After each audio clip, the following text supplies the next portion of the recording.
What's going on, guys? This is the comment section number 31. Up first is Yes Head. What's going on, buddy? Okay, this must be a Concrete Blonde video. In some ways, Concrete Blonde were successors to LA bands with in-your-face female singers like Missing Persons, X, and the Motels. I opened for the Motels. Wow, that's crazy. Yeah, it was like a really small venue. It was downtown. I used to have this gig on Tuesdays downtown Los Angeles at this place called the Down and Out that I don't think is there anymore.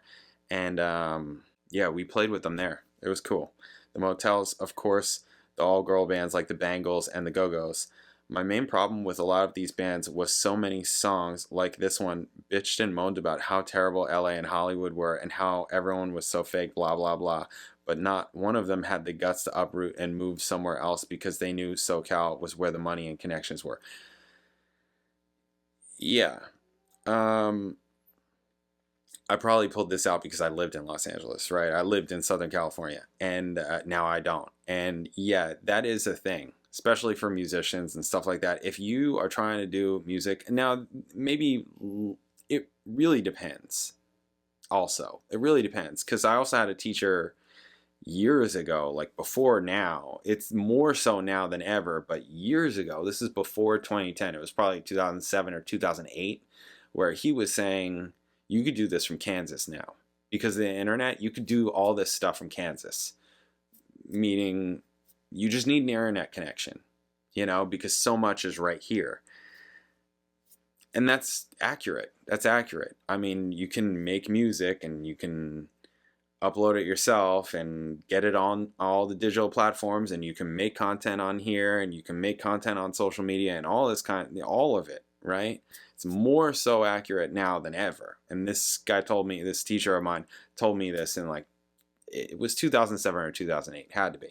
So, but depending on what you're trying to do, if you're trying to be like, if you're trying to do other things in the music industry, you need to be in one of these major cities, and that's it. And in my opinion, the one to be in is Los Angeles. In my opinion, I chose Los Angeles over New York.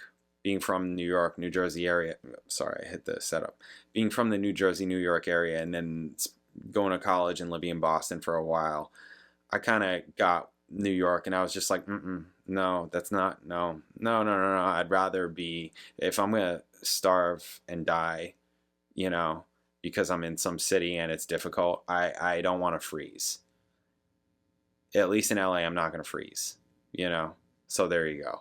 And also within my time in Los Angeles, I saw a lot of big names, you know, lots of people that were in New York, that were doing the New York thing, moved to Los Angeles. So it just like double, triple down on like, no, this is where it's at. And the other city that I'll mention is Nashville, obviously. And that one, I've been to Nashville, I played there.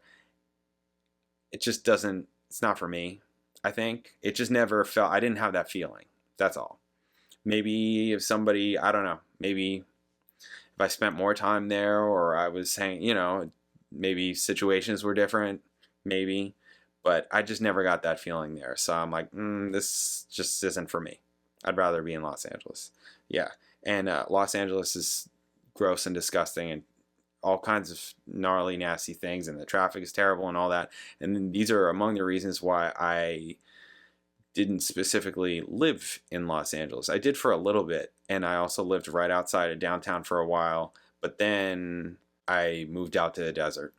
Because I was like, if I have to drive 2 hours every time, at least, every time I'm in the car, I'd rather live where I want to live and not get stuck in traffic constantly. I'd rather just fly down the freeway because there's less traffic way out there. You're driving in, you're usually driving in at like off hours, things like, you know, it's just all different kinds of things anyways.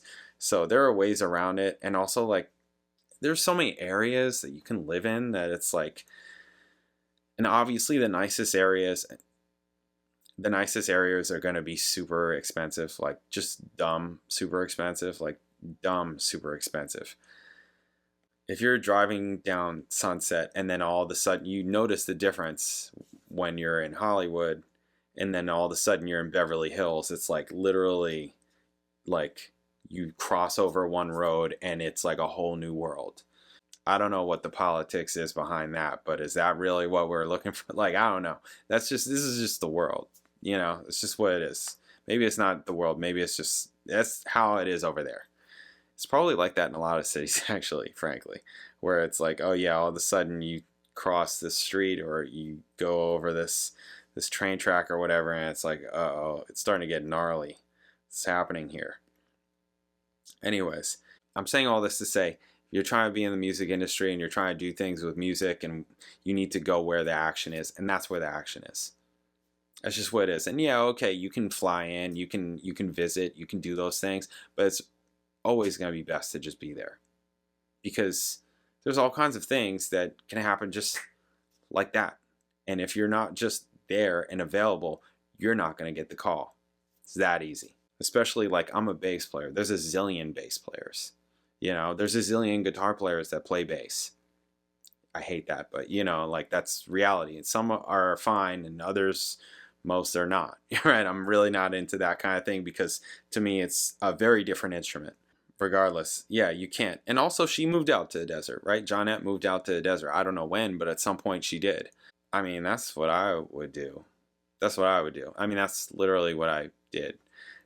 It's just other things made me move out after that, you know. I'm also not from California, you know. Anyways, cool. Thank you. All right, up next.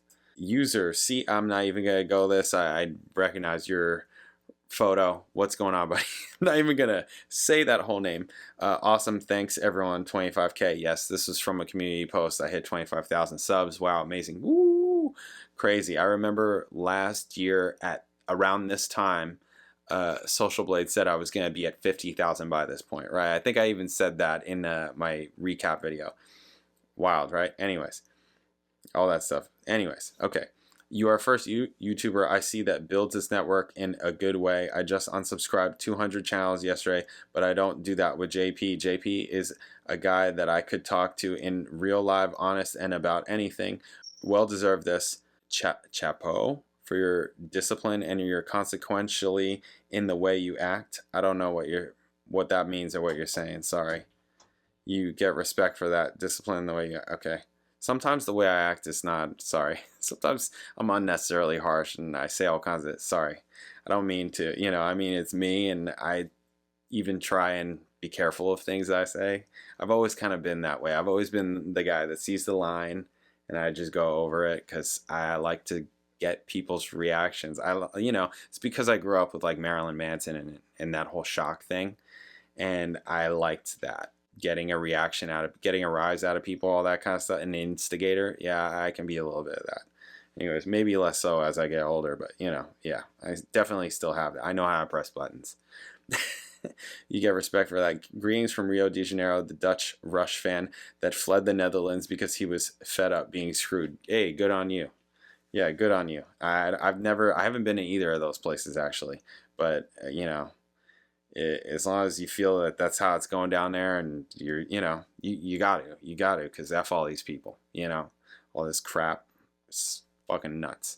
Anyway, sorry, that's a more socio-economic political BS. Sorry. But yeah, great having you on the channel. Thank you very much. Thank you very much. Okay. Up next, Queen, it's late. BJW0515, what's going on? Thanks for your reaction. Yes, It's Late is a song about Brian's complicated life, which has generated several songs. Are you saying better writers than musicians? Sorry, but I differ on that. Oh yeah, that's right. And I said, what do you mean? What's the full question? Because yeah, are you saying better writers than musicians? Oh, you know what? I haven't rewatched the video to see what I was talking about that triggered this question. So I don't, and I still haven't rewatched it. Sorry. I'm just kind of on the seat of my pants right now. And you came back and said, do you think they are better writers or musicians? That was my question. I'm sorry. You have your opinion. Mine differs. That is what makes the world go round. Yeah, that's fine. I don't care about all that. I just wanted to, you know, answer your question or whatever. Do I think there are better writers or musicians? Do you mean specifically, are we breaking out individually? Is that what you're talking about? Where it's like, because I know that within a bunch of these videos I was singling out like Freddie Mercury and Brian May and John Deacon and Roger Taylor in terms of like writing, things like that. In terms of musicianship, they're all great, right? They're all, to me, this is a given. Their music sounds great. It's performed great. That's a given. Like even the songs that I don't like, right, that I'm not as into, I'm never questioning whether or not they are good, like musicians. In terms of writing, everyone writes songs everyone that writes songs, there's songs that are great, songs that are okay, and songs that are just not great, right? Everyone. That's just normal. That's totally normal. It's the process of writing, right? And what you put out, that's the difference. Some people put everything out. Some people are very, protective, in what they put out, and because it's like how they're portrayed and etc., things like that. And it's just what it is. And that's personal. That's just your personal preference, whatever. Are they better writers than musicians? I separate them. I think that it's different. You could be an amazing musician, not a great writer. You can be amazing at both. You can be an amazing writer and not a great musician. Like there are all those combinations. So I think that they're all great players, all great musicians, all of them, all four of them. Fantastic. It's clear to me that Freddie Mercury and Brian May are better, more seasoned writers than Roger Taylor and John Deacon, at least at this point right now where we are in the discography, right? That being said, Roger Taylor and John Deacon do have songs that they've written that I do like, right? So they don't get as many swings at the plate as Brian May and Freddie Mercury for whatever reason. Whatever that reason is. I don't know what the reason is. Maybe those guys just have more songs and these guys have less songs written or whatever. Maybe that, it could be other reasons. I don't know. I'm not here to get into that, right, kind of thing. I don't know the answer to that. But I separate writing and musicians, Yeah, I separate all that stuff. Okay, next. Yes, had Concrete Blonde's Song for Kim, she said. Yeah, I like this song. Johnette Napolitano was 30 when this album was released, which is elderly by rock and roll standards. Yeah, silly. But she'd been working since the early 80s and pre-Concrete Blonde bands, so you can imagine by the time she got to this, she sort of knew what she was doing. Same for her bandmates. What's interesting to me is how many other people I've come across over the years who also put in a lot of time in the SoCal music scene trying to get their big break who never did. Yeah, there's always, that's just always. My dad played guitar and was a musician around New York, probably in the, I don't know, 60s, 70s kind of time period or whatever. And he said that he among the things that he says to me regarding those kinds of things is, oh, you're still paid the same. you're getting paid the same as what I was getting paid, back then, all that kind of, like, prices don't change kind of thing, which I see musicians talk about that all the time. And then also that, yeah, he knew people that were just incredible that just didn't get the break or whatever. They didn't get noticed. They didn't get, it just didn't happen for them. That's always going to be the case. There's an intense amount of talent out there. It's not easy. So there are all different ways, and it's constantly changing. There are all different ways to get noticed now. Now with social media and the different media platforms, like TikTok is big, TikTok artists, just, etc. Right? There was Instagram and the Instagram people and the Instagram artists and all that stuff, and there was MySpace and the MySpace, like, it just changes. It's all what it is. I, however, have always been super into YouTube. I just like YouTube. That's why I have this channel, because I just have always been, I watch YouTube. I like YouTube. I'm like, yep, that's where I'd rather be. I'd rather be on YouTube than Instagram. I'm not really into Instagram, personally. Just not into it.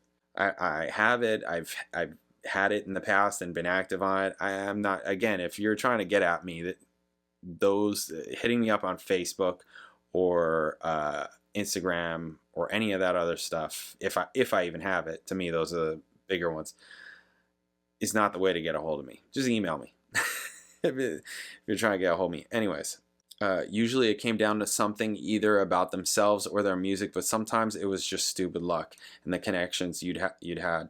It'd be interesting in hearing JP's take on it. Yeah. Yes. I mean, 100,000,000%. All of what you're saying. That's just what it is. And also, yeah, you have to, as I said previously, you have to be there.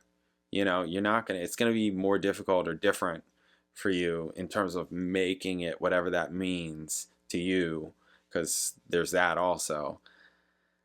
Because you could make it visibly from what people see, make it, but everything that you're signing and all of your deals and all of that kind of thing could be freaking terrible, you know, and you're still living in a cardboard box. You know what I mean? So it totally depends. Totally depends. It's all situational.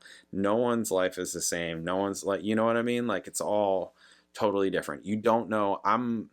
You know, a whole other thing is nepotism. That's obviously massive in damn near any industry, but especially in music, entertainment, politics, all this crap. It's huge. It's just huge. And that's also goes back to, you know, like who you know, things like that, the connections you had, as you say. That all matters. That's huge. Whenever there's somebody that's out there that all of a sudden just is coming out or whatever, I always am like, who are they related to? Who do they know? What's their name? Who are their parents? All that, because you'd be surprised. Or maybe you wouldn't be. I mean, the people on the channel maybe wouldn't be surprised, but younger people, sorry, I'm calling you old now. Younger people that are less experienced in it, would be surprised that it's like, oh yeah, wow, you know.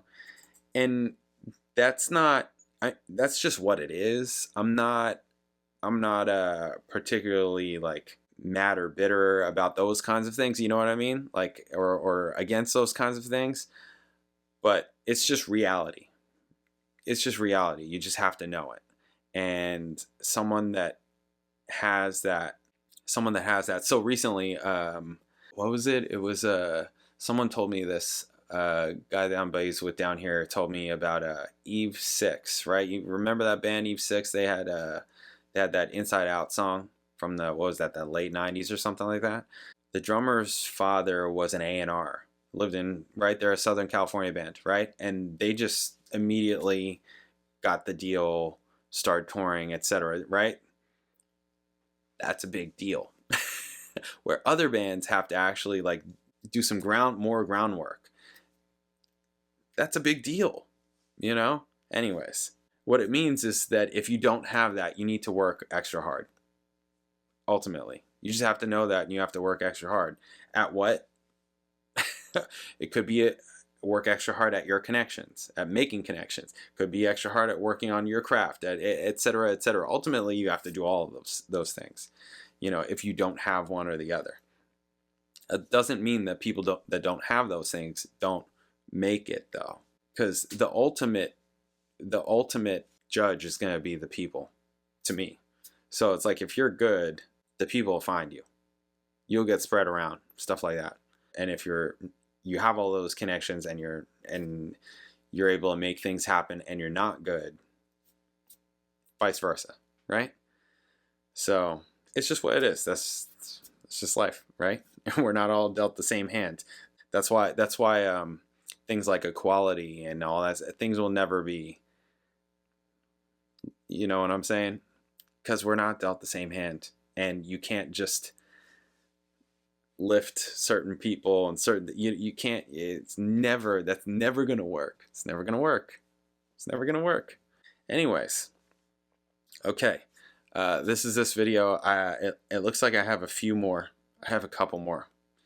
All these comments, all of a sudden, it's like, really, all of a sudden they just came in and I got stacked. Anyway, so I'll catch you guys in the next video. Later.